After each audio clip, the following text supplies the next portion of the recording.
익산 일빛교회 장권능 목사입니다. 네, 오늘 6월을 또 마지막 주를 보내면서 나라와 민족을 위해서 한 달 동안 기도하며 또 계속해서 나라와 민족을 위해서 애쓰고 수고하는 모든 이들을 가슴에 품고 중보하며 하나님 앞에 예배 자리에 나온, 특별히 우리 선배들은 6.25 전쟁 때 총알을 비껴가면서 이렇게 전쟁에 싸워 이겼는데, 우리 일비 가족들은 오늘 문자 폭탄을 피해 가지고 용기를 가지고 하나님 앞에 나와 예배할 때에 오늘도 하나님께서 정말로 우리의 기도를 통해서, 우리의 모아진 예배를 통해서 이 땅을 회복시키시고 치유하시고 하나님의 역사를 경험하는 은혜가 예배를 통해서 경험되시기를 주의 이름으로 축복합니다. 코로나뿐만 아니라 우리가 인생을 살아가면서 사업을 하든 직장을 다니든 교회 문제든 개인 문제든 나라 문제든 여러 가지 문제를 만날 수밖에 없습니다. 문제가 없는 사람은 한 사람도 없습니다. 중요한 건 이런 인생의 큰 파도 같은 풍랑 같은 문제를 만났을 때에 어떻게 해결하느냐가 중요합니다. 아마 많은 분들이 부정적인 얘기하는 것 같아서 죄송하지만 이 코로나19도 아마 겨울에 발생을 했기 때문에 많은 전문가들이 나와가지고 너무 염려하지 마십시오. 여름이 되면 바이러스는 거의 이렇게 다 더위하고는 상극이기 때문에 해결될 거라고, 이렇게 자연 도태될 거라고 안심들을 시켰습니다. 근데 보라는 듯이 전 세계적으로 지금 최고 많은 확진자들이 신기록 경신을 해가고 있는 것을 우리가 볼 수가 있습니다. 무엇을 얘기합니까? 우리가 아무리 노력하고 수고하고 의학자들이 이야기하더라도 해결하지 못하는 문제들이 있을 수밖에 없다라는 거예요. 우리가 생각지 못했던 예상 문제에 나오지 않는 그런 숙제들이 있더라는 거예요. 그래서 우리가 이 땅에 살면서 이런 문제들을 만날 때에 근본적으로 어떻게 하면 해결받을 수 있을까? 우리 인생의 문제를 해결할 수 있을까? 결국은 해결을 하려면 먼저 원인을 알고 그 원인에 대한 뭐가 있어야 합니까? 진단이 있어야 합니다. 자, 진단은 다 됐지요? 진단은 됐습니다. 바이러스라고. 이것은 이런 바이러스라고 진단을 했는데, 이제 그 진단을 처방을 하기 위해서 의학계에서 뭐를 하는 거죠? 백신을 개발하고 치료제를 개발하려고 백방으로 지금 전 세계가 힘을 합해서 노력을 하고 있습니다. 또한 우리들도 정부를 주관으로 해가지고 사회적 거리두기를 하고, 오늘도 우리가 이렇게 성가대 찬양이나 또 식사도 연기하면서 서로 이렇게 조심스럽게 하고 있습니다. 그럼에도 불구하고 이제 진단을 했지만은 온전한 처방은 결국은 근본적인 처방을 해야 그 문제가 해결된다라는 것을 말씀하고 있습니다. 저는 다시 얘기하지만 목사입니다. 저는 의사가 아니고 국무총리도 아니고 질병본부장도 아닙니다. 그들은 그들의 관점에서 이 사태를 볼 수밖에 없는 거고, 저는 목사로서, 목회자로서의 성경을 토대로 해서 이런 재난과 이런 나라의 어려움과 모든 문제를 어떻게 하면 근본적인 처방을 할 수 있을까, 해결할 수 있을까? 당연히 우리는 목회자니까 성경에도 답을 찾아야 하고, 당연히 하나님이 우리의 문제의 근본적인 처방전, 해결자시다 그 말이에요. 할렐루야. 목사니까 이렇게 설교해야지. 그럼 제가 뭐 다르게 얘기합니까? 우리 어렸을 때 보면 약이 없습니다. 주변에 병원도 없습니다. 치료약도 없습니다. 그러다 보니까는 염증이 생깁니다. 염증이 생기다가 나중에 깊어지면 고름이 잡힙니다. 고름을 막 짭니다. 노란 고름을 짜요.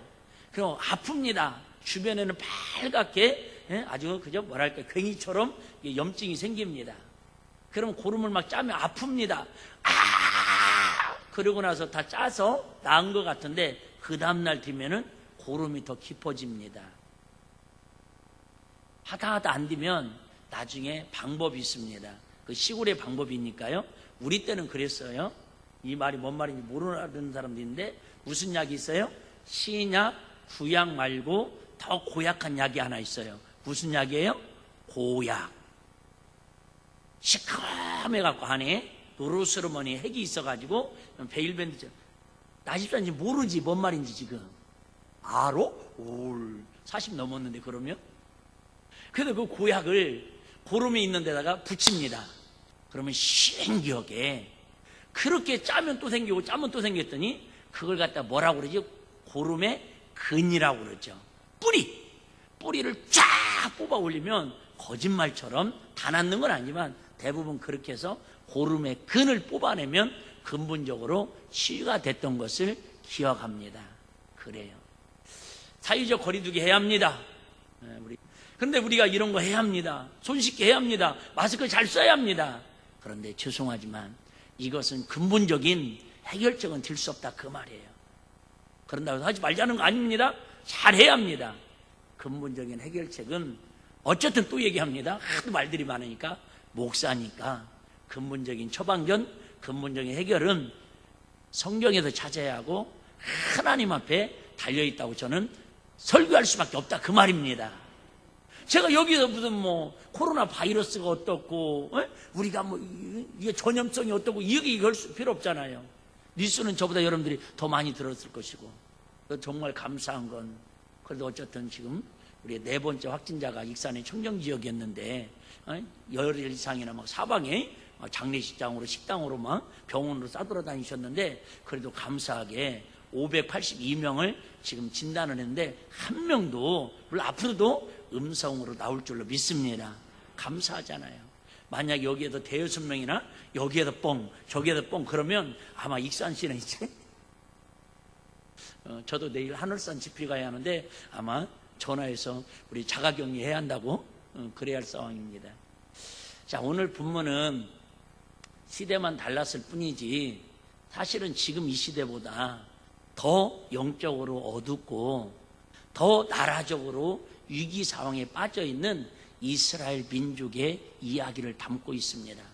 우리가 잘 아는 것처럼 원래 이스라엘은 하나님이 선택한 하나님이 세우신 하나님의 나라를 상징하는 나라였습니다. 그런데 솔로몬 왕 아들 시대 때 결국 솔로몬이 하나님 앞에 범죄를 해서 하나님 앞에 우상 숭배를 해서 하나님 어느 날 말씀하십니다. 솔로몬아 잘 들어보세요. 네가 그렇게 왕이 되어서 백성들을 잘 섬기고 백성들을 잘 이끌어 가려고 일천문제를 드리면서 지혜와 명철과 하나님께서 주신 은혜를 가지고 정치를 했지만 하나님이 가장 싫어하는 우상 숭배를 함으로 말미암아 이 나라를 두 쪽으로 갈라놓겠다고 하나님이 솔로몬에게 말합니다. 그럼에도 불구하고 솔로몬은 성전을 짓고 너무너무 하나님을 사랑하는 그 마음이 있기 때문에 솔로몬 때까지는 태평성대를 주겠지만 그 아들 때에 나라가 두 쪽으로 갈라질 거라고 뭐가 좋은 얘기를 하고 하나님이 말씀으로 예언을 하셨습니다. 그래서 그때부터 남유다 북이스라엘로 한 민족이 우리나라처럼 두 쪽으로 갈라져 가지고 한 형제임에도 불구하고 원수 아닌 원수처럼 살아갈 수밖에 없습니다. 그런데 특별히 북이스라엘은 어찌되었는지 지금 북한도 없고 그런 건 아니지만 지도자들이 더 하나님 앞에 악합니다. 더 우상 숭배하는 일에 지도자와 왕과 백성들이 앞장섭니다. 거기에 덤에서 교회 지도자들, 선지자들이 타락해서 더욱더 우상 숭배하는 일에 방조합니다. 그리고 이제 BC 722년에 아수리라고 하는 대강대국에 의해서 그 북이스라엘이 멸망을 당할 직전입니다. 그 모습을 보면서 남유다가 야! 우리는 저렇게 살면 안 되지. 그래 하나님을 떠난 북한이 얼마나 우리가 80년 전만 해도 대동강변에 복음이 북한을 통해서 들어왔고 1907년 대평양 대풍운동을 통해서 이 땅에 활활 복음의 불씨가 타오른 게 저 북녘 땅이었는데 아시죠? 김일성이 그 어머님 이름이 성함이 강반석이랍니다. 뭔 말인지 잘 이해가 안 되겠어요? 반석이라는 건 예수 그리스도 베드로라는 뜻입니다. 그렇게 믿음이 좋았던 가문이었다라는 거예요. 일성, 오로지 하나님만을 섬기라고. 그 이름도 그렇게 거룩하게 지어줬다라는 거예요. 그런데 그 왕이, 한 사람이 잘못된 신앙으로 빠져나가니까 공산주의를 만들고 사유주의를 만들어서 그 복음에 활활 불타오랐던 북한이 지금 전 세계에서 가장 가난하고 가장 예수 그리스도를 핍박하고 가장 고통을 당하는 나라가 바로 북녘 땅이 되었지 않습니까? 뭐예요? 하나님을 버렸던 증거다 그 말입니다. 성경 역사가 똑같아요. 근데 우리는 그 하나님을 우리 남한에 모셔드렸고, 정말 방과일 공고대 그 섬마을까지도 다 교회를 세워서 골짝골짝마다 기도원을 세워서 부르짖고 기도해서 정말 기독교 역사 130년 만에 전무후무한 세계적인 한국 기독교가 이렇게 활성화되고 선교사들을 세계에서 두 번째로 많이 파송하는 그런 선교 강국으로 하나님이 복을 주신 건 누구도 부인할 수 없다 그 말이에요. 그런데 남유다 민족들이 북한을 바라보면서, 북이스라엘 바라보면서 아하! 우상 숭배하니까, 하나님의 말씀을 떠나니까 멸망당하네, 강대국이 짓밟혀 가지고 나라 잃은 서름으로 고통당하네, 그걸 보고 깨달아야 하는데 똑같이 그 길을 따라갑니다. 지금 가슴 아픈 게 저는 그거예요. 부정적인 얘기하려고 그런 게 아니라 이제 우리 남한은 너무 잘 살게 되었어요. 너무 많은 걸 갖게 되었어요. 너무 많은 걸 누리는 것 같아요. 사실은 우리는 이렇게 맨날 어렵다 하지만 여러분 아무리 생각해봐도 제가 어렸을 때에 비하면 지금 우리는 100배, 1000배 이상 너무 많은 걸 누리고 살고 있잖아요. 그런데 인간의 욕심은 한도 끝이 없어가지고 우리는 아직도 힘들대요. 아직도 어렵대요. 그러면서 경제가 발전하면서 하나님을 멀리하는 이민족을 바라보는 것처럼 지금 미가서를 기록한 이 시대가 나라의 위기 가운데 가장 지금 풍전동화 같은 위기 가운데 빠져 있을 때에 미가라고 하는 유머인데요. 하여튼 저는 개인적으로 미가서를 아주 좋아합니다. 첫째, 미가서를 좋아하는 이유는 제가 40일 금식할 때에 그 방이 미가라고 하는 미가방이었습니다. 그렇게 유명하거나 그렇게 우리에게 알려진 이름은 아니잖아요. 미가 선지자. 하나는 진짜 내가 좋아하는 이유는 유머예요. 우리 초등학교 국민학교 다닐 때는 꼭 성적을 수, 우, 미, 양, 가로 했습니다. 그래서 학교에서나 집에서나 맨날 수 사람들만 좋아했습니다. 근데 우리는 수보다는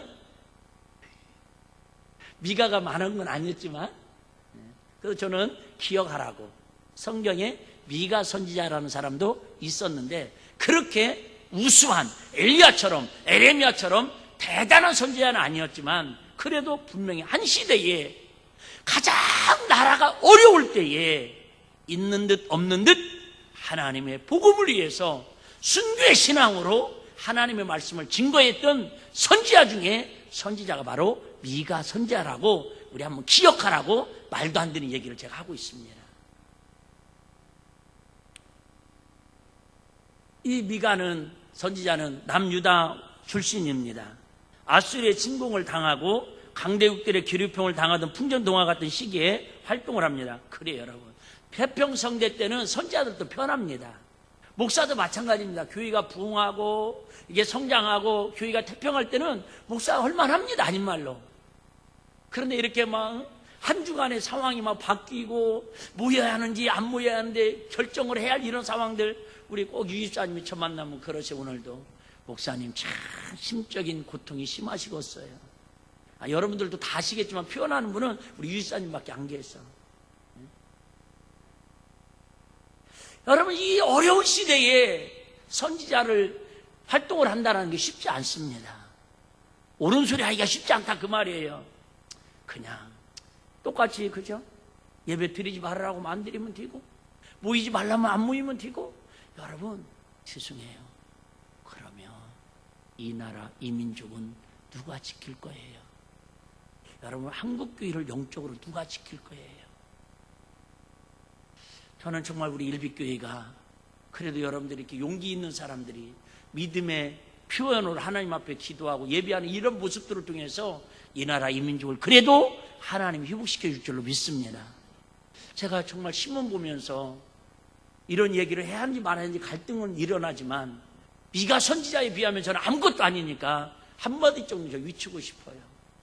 부정적인 요소도 있을 수 있지만 여러분, 지금도 보이지 않는 곳에서, 때로는 보이는 곳에서 이 나라 이 민족을 살려달라고, 전 세계에 유행하는 이런 코로나의 재앙을 하나님이 해결해달라고 여러분 생명 걸고 모여서 기도하고 예배하고 하나님의 은혜를 부르짖는 사람들이 생각으로 많습니다. 이번 주에도 국밀부에 어떤 나라와 민족을 위해서, 평화를 위해서 기도하는 그 모임을 갔는데, 사진을 보면서 제 가슴이 울컥거리더라고요. 솔직히 마스크만 쓰고도 우리 예배 드리는 것도 불편하잖아요. 제가 총회 가가지고 필요하면 제가 하나 드릴게요. 10개 있어요. 총회를 갔더니 마스크 위에다가 이렇게 필름막으로 이만큼 더 씌웁니다. 투명으로. 뭐예요? 우리가 말하는 게 침이 바이러스가 바깥으로 나가지 말으라고, 내가 한 것은 내가 다 먹으라고 막아놨습니다. 30초 했는데요. 3분 했는데 저는 못 먹었더라고. 그래서 목양실에 10개 선물 줬는데 그대로 갖고 왔습니다. 그런데 이분들은 옛날에 그 오토바이 헬멧에 있잖아요. 앞에 이렇게 막는 것처럼 머리에서부터 이 마스크 쓰고 그걸 막고 막 기도하는 그 사진이 나왔는데요. 참 제가 그걸 보면서, 그래, 아직도 한국은 희망이 있다. 대부분은 문자 하나 받으면 벌벌 떨고, 대부분은 그 지역에서 뭐가 일어났다고 그러면 아이고 아버님 가시면 안 됩니다. 어머님 정리 계죠? 아이고 나이 드신 분들 안 됩니다. 그래, 어쩜 그렇게 다른 말에는 순종 안 하면서, 하나님 말씀은 그렇게 순종도 잘 안 하시면서 그런 말에는 어쩜 그렇게 말들도 잘 들으시는지 그러는데, 물론 그분들을 제가 비호하거나 옹호하거나 그런 뜻은 아닙니다. 분명한 것은 바알에게 무릎 꿇자는 7천이 그 당시에도 있었던 것처럼 지금도 보이지 않는 곳에서 나라와 민족을 위해 생명 걸고 기도하는 그 사람들의 기도와 그 사람들의 믿음의 신앙을 통해서 이 나라가 지켜지고 이 나라가 하나님 손에 해결되는 것이지, 방에 콕 박혀가지고 코 풀면서 코로나에 물러가라 속으로만 외치고 낚싯대 잡고 가서 주여 역사하여 주옵소서, 그런 삶 속에서 하나님 이 나라의 민족을 역사하지 않을 거라고 목사니까 다시 한번 외치고 싶다, 그 말입니다. 지금 미가 선지자는 나라가 풍전등화 위기에 빠졌습니다. 어떻게 보면 옳은 소리 하면, 입 바른 소리 하면, 이럴 때 더 모여서 기도하자고 그러면 돌에 맞아 죽고 비난당하기 딱 좋은 시기입니다. 그럼에도 불구하고 미가 선지자는 사람들 눈치 보지 아니하고, 도리어 그 당시에 더 힘든 게 뭐예요? 거짓 선지자들이 나타나가지고 뭐라고 그러냐면, 하나님을 믿으니 하나님께 우리나라를 지켜줄 거니까 절대 걱정하지 말라고 큰 소리 치고 있습니다. 우리나라하고 똑같았죠. 6.25 사변이 일어났습니다. 빵! 탱크를 274대나 가지고 소련군과 함께 쳐들어왔을 때에 뭐라고 했습니까? 나는 못 들어서 솔직히 모르겠지만은, 국민 여러분 걱정하지 마세요. 우리 국민들을 믿으십시오. 우리 국방부의 위력을 믿으십시오. 얼마나 큰 소리 뻥뻥 쳤습니까? 그 결과로 3일 만에 서울이 함락당하고 밀리고 저 낙동강까지 밀려갔던 거 아닙니까? 그나마 유엔과 미국과 연합군들이 와서 도와줘도 우리가 적과 통일되지 않고 이만큼이라도 한국이 하나님의 은혜로 회복되어서 세워가는 은혜가 있는 걸 믿으시기를 바랍니다. 여러분, 죄송해요. 신앙은 말로 하는 거 아니다, 그 말입니다. 그때 거짓 선지자들도 그러는 거예요. 우리는 하나님을 섬기는 민족입니다. 우리 교회는 하나님이 함께하는 교회입니다. 그러니까 여러분 걱정하지 마십시오. 하나님 지켜줄 겁니다. 하나님 보호하실 겁니다. 말로만 그러는 거예요, 말로만. 그리고는 뭐예요? 불을 축적하고 주의를 짓는 일 앞장서고 우상숭배에 앞장서고, 그러니까 결국은 하나님께서 북이스라엘을 722년에 멸망시키고 남유다도 586년에 싸그리 멸망시켜버리고 맙니다. 저는 죄송해요. 북한이 미사일을 쏜다, 그죠? 전단 삐라를 뿌린다, 두고 보자, 일을 가는 게, 협박하는 게 무서운 게 아니라, 코로나19가 무서운 게 아니라, 이런 일들을 통해서 남유다처럼 북이스라엘처럼 하나님 앞에 돌아와서 하나님의 사람들이 하나님의 뜻을 알고 진단하고 처방전을 받아서 하나님 해결해달라고 더 부르짖어 기도하고 하나님 앞에 나가야 하는데, 도리어 믿음의 사람들이 숨어 들어가고 도리어 하나님은 어디나 계시니까, 어디나 함께 하시니까, 인터넷 예배 속에서도 그냥 산에서도 들에서도 그 어디나 하나님 나라, 어쩜 그렇게 말씀을 많이 알아서 그렇게 잘 적용해가지고 정말 하나님을 멀리하고 믿음을 멀리하고 살았다 하나 실상은 죽은 그런 교회의 모습, 그런 성도들의 모습을 통해서 과연 이 나라 이 민족의 희망을 어디서 볼 수 있을까? 그게 안타깝다 그 말입니다.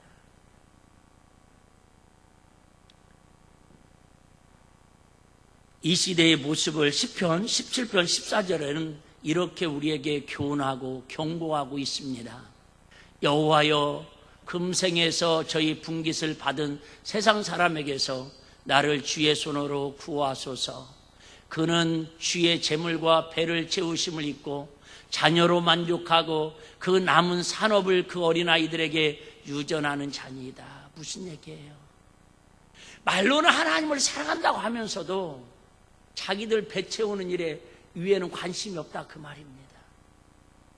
모르겠어요. 저는 정치는 잘 모르지만 그렇게 선거운동하러 다니면서 90도로 인사하면서 뽑아주시면, 표를 주시면 지역을 위해서, 정말로 이 지역을 위해서 나라를 대표해서 그렇게 열심히 섬기겠다고, 정치를 잘하겠다고 했던 분들이 누가 그러대요. 뭐 세비를 지금 이번 벌써 한 달이 돼가지고 뭐 1,150만 원인가 월급을 이미 받았대요. 여러분 아세요?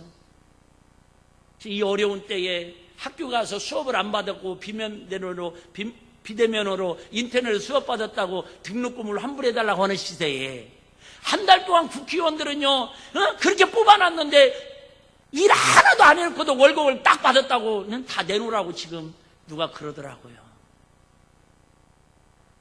여러분 지금 이런 영적으로 부도 사태에 정말 대한민국이 위기 상태에 빠져 있는데도 불구하고 모르겠어요.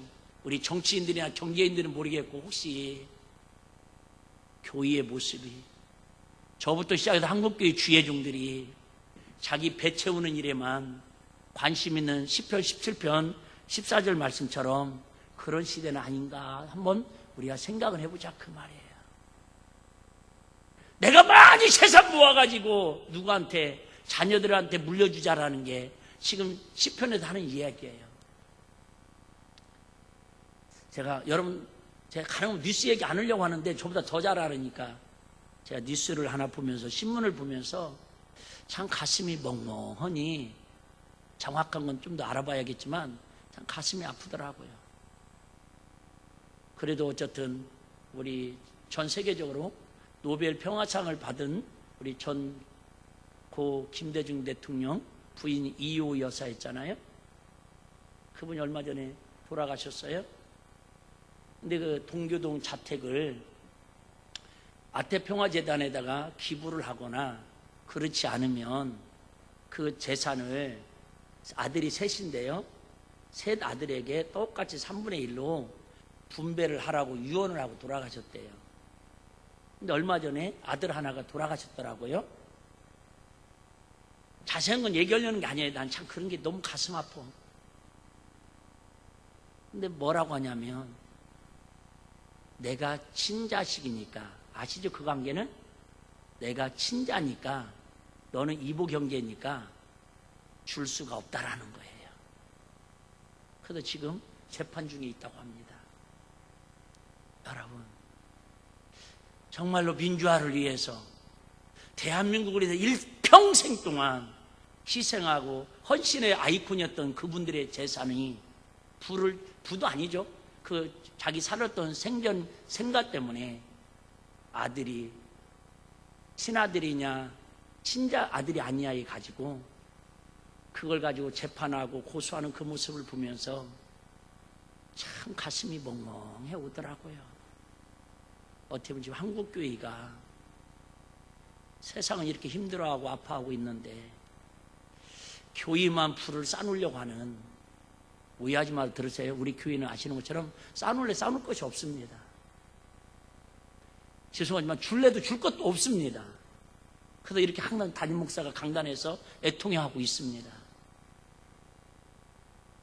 줄 건 없지만, 그래도 부족하지만 저 같은 걸 통해서라도 극동방송을 통해서 또 내일부터 하늘산 기도원을 통해서 이 힘들고 어려우고 지쳐있는 한국교회 성도들에게 복음으로라도 좀 나눠줄 수 있다면 그것도 하나님이 우리 교회를 쓰시는 거 아닌가 해서 충성하고 열심히 하려고 그럽니다. 할렐루야. 우리가 생각하는 부는 꼭 물질이 아니라 우리가 갖고 있는 마음의 사랑, 말 한마디, 손 한번 잡아주는 그것이 하나님이 기뻐하는 삶일 줄로 믿습니다. 자, 우리 6절 한번 보겠습니다. 미리 결론 먼저 말씀드리겠습니다. 오늘은 메시지를 하나만 설교해도 힘든데 두 가지를 하려고 제가 이 본문을 정했습니다. 하나는 6월을 보내면서 민족 기도의 달을 보내면서 정말 우리 나라와 민족을 위해서 기도하자. 이 나라 이 민족을 하나님 붙들어 달라고 하나님 앞에 엎드리자, 그 얘기. 할렐루야. 여러분, 나라 없는 백성, 나라 없는 교회, 나라 없는 개인은 있을 수가 없습니다. 여러분, 정말 나라를 사랑하시고 나라가 잘못하는 일이 있더라도, 실수하는 일 있더라도 우리가 그 업무를 지적하고 까발리기보다는 정말 그 모습까지 끌어안고 보호자의 마음으로, 어머니의 심정으로 나라와 민족의 아픔을 끌어안고 우리는 기도해야 할 사명이 교회와 성도들에게 있는 줄로 믿습니다. 그 첫째는 우리 나라와 민족을 위해서 깨워서 기도하자는 메시지가 첫 번째고요. 두 번째는 아시는 것처럼 이제 오늘이 6월 마지막 주일입니다. 이 마지막 주일을 보내고 나면 다음 주부터는 7월 첫 주, 상반기가 마감되고 하반기가 시작됩니다. 그래서 다음 주는 우리가 아시는 것처럼 맥주 감사 주일입니다. 아이고, 목사님, 우리는 보리 농사도 안 짓는데 뭔 맥주 감사절, 말 그대로 보리 맥자거든요. 여러분, 성경은 이스라엘 백성들은 두 가지 업을 했었죠. 크게 첫째는 농경입니다. 농사 짓는 일. 두 번째는 목동을 일을 합니다. 그러니까 아시죠? 가인과 아벨이 한 사람은 농산물로 하나님께 예배를 드리고 한 사람은 양을 잡아서 예배를 드리고 제사를 지냈다고 성경이 시작되는 거 아닙니까? 그건 여러분 농사의 직업을 이야기하는 게 아니라 성경을 통해서 우리에게 주시는 교훈이 있다, 그 말입니다. 어쨌든 맥주를 출수해서 출수의 기쁨을 하나님께 드리는 의미도 있지만은 우리가 더 이상 설명 안 들어가시죠?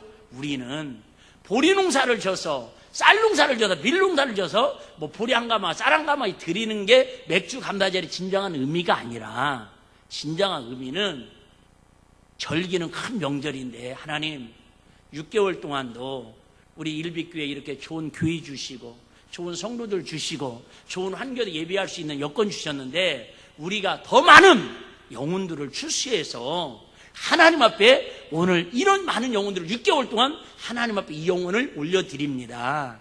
그런 감사와 감격으로 드리는 게 맥주 감사절이다, 그 말이. 할렐루야.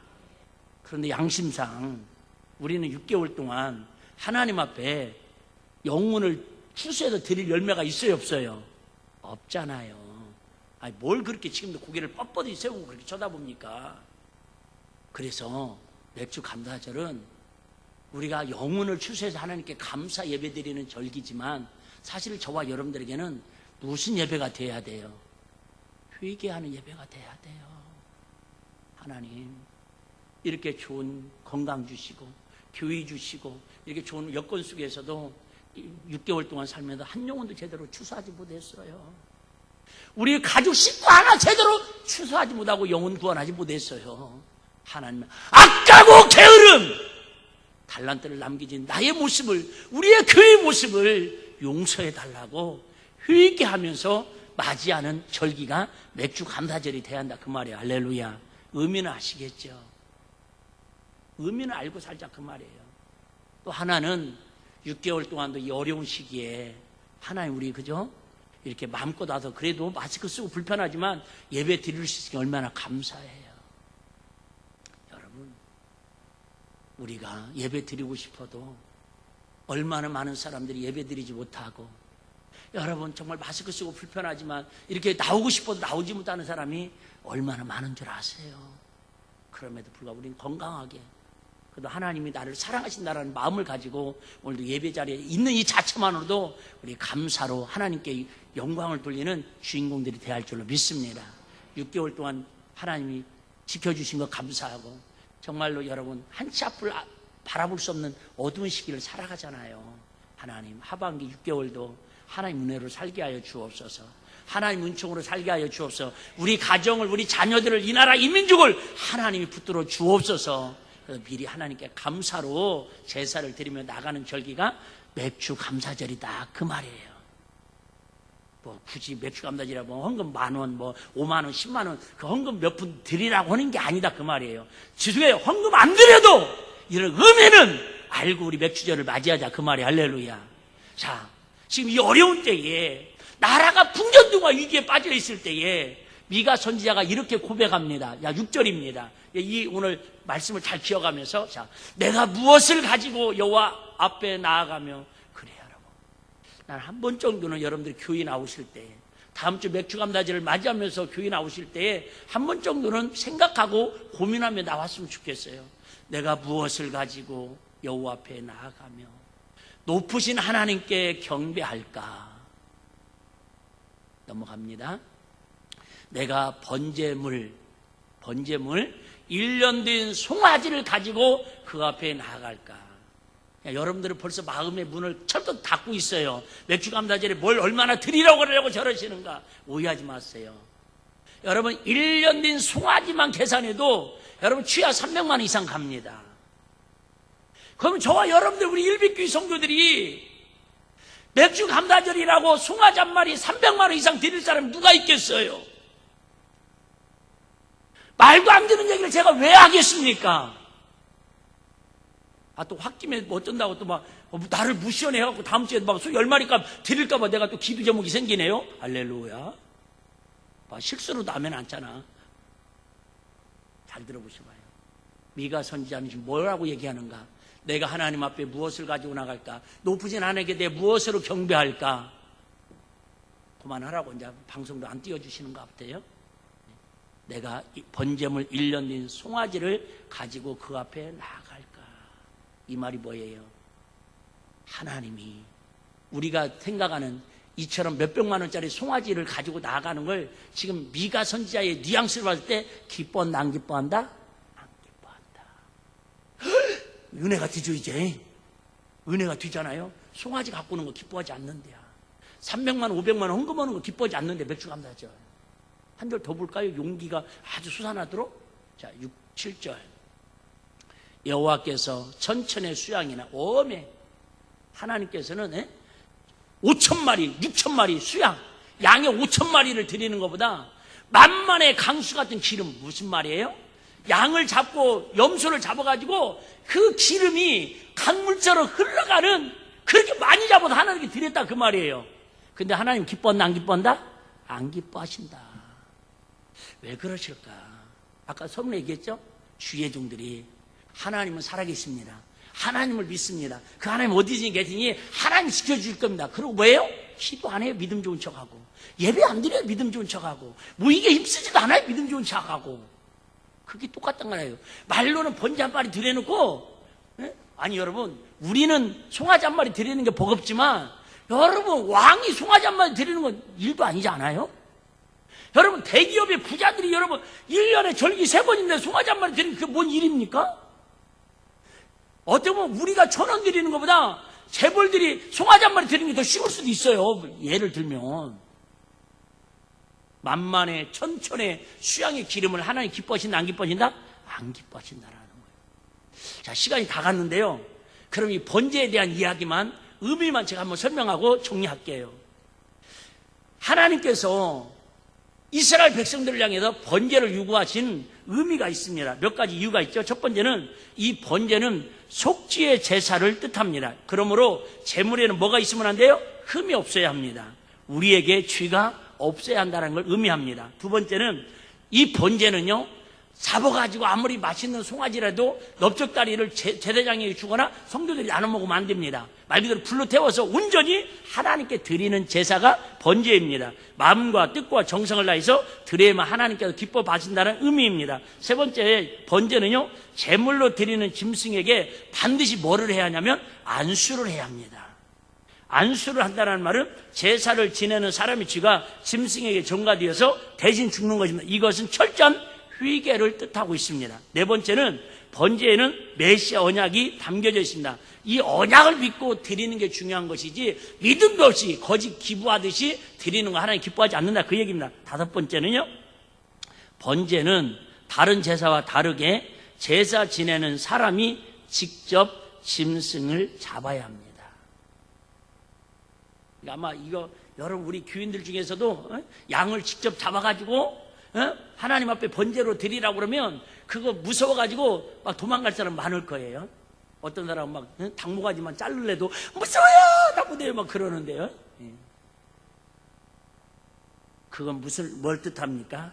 여러분, 그 양에다가 내가 안수를 합니다. 내 죄가 이 양에게 넘어가므로 내가 죽어야 할 죄를 양이 대신 죽는다라는 걸 직접 느끼라는 거죠. 그래서 그걸 직접 잡습니다. 이게 번제의 의미입니다. 번제는 온전한 번제물은 누구밖에 들 수 없어요? 예수님밖에 들 수 없습니다. 예수님 친히, 그죠? 그 길을 가지 않으셔도 그분은 친히 자기가 그 길을 걸어가셔서 번제물로 저와 여러분을 살리시려고, 이 나라 이 민족을 치유하시고 회복시키려고 그 십자가의 길을 묵묵히 걸어가셨다 그 말입니다.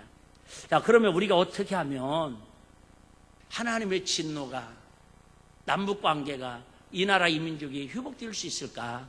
근본적인 처방전은 어떻게 하면 찾을 수 있을까? 8절에 정답이 있다고 우리에게 말씀해 주고 있습니다. 8절 한번 보겠습니다.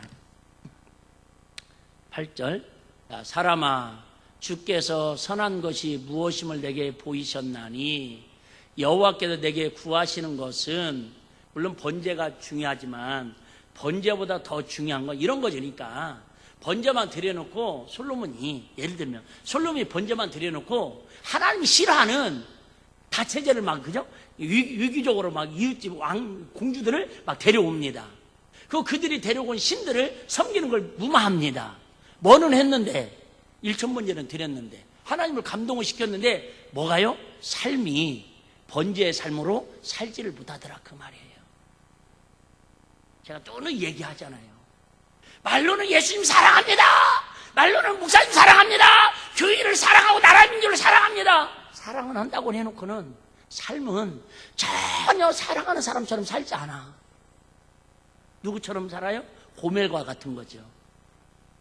호세아가 막 어렵게 데려왔으니까, 여보 내가 사랑해요, 당신 없이 못 살아요, 당신만을 위해 살겠어요. 그래 놓고는 뭐예요? 금세 또 술집 가가지고 몸 팔고 그러고 있어요.